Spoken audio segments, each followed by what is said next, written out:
Curt, we recently had a client that was moving out of an F90, and we frequently have clients that are moving out of King Air C90s. So when someone's moving out of one of those smaller King Airs, what's the typical upgrade path that you see them taking? Well, a lot of times it really depends on how they want to look. I mean, some clients, it's a political reason to stay into a turboprop. So if they're moving up into a turboprop, then they probably want to go into a King Air B200 or 250 or even a 300 or 350. If now they want to move into a jet, then I think the natural progression for a C90 owner would be to stay single pilot aircraft. So they could go to a CJ, a CJ1, CJ2. They could look at Citation 5s, Citation Ultras, or Encore. Well, that's a lot of choices. Let's narrow it down and maybe compare like a King Air 300 to a Citation 5. What are going to be the differences between those two types of planes?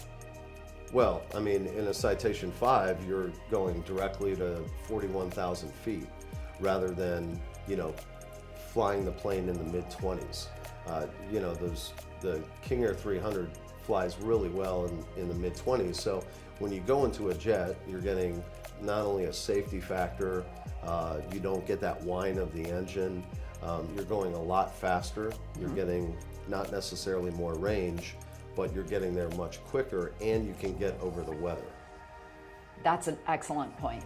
It's not very much fun to have turbulence in a smaller plane, especially one that can't get over the weather. So that's definitely a consideration.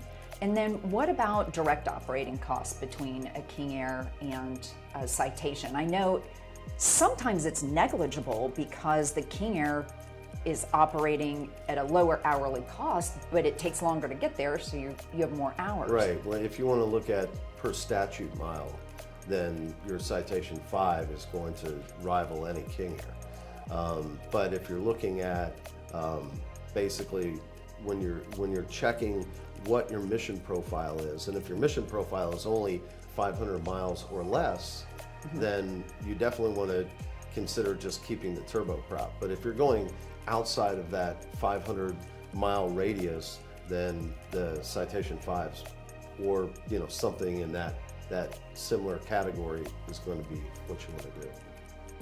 Let's talk a little bit about comfort in the cabin. So a King Air 350 definitely seats more people than a Citation 5. What about the elbow room in those planes? Let's talk about that a little bit. Well, I think that if you're going comfort factor, it's more than just elbow room.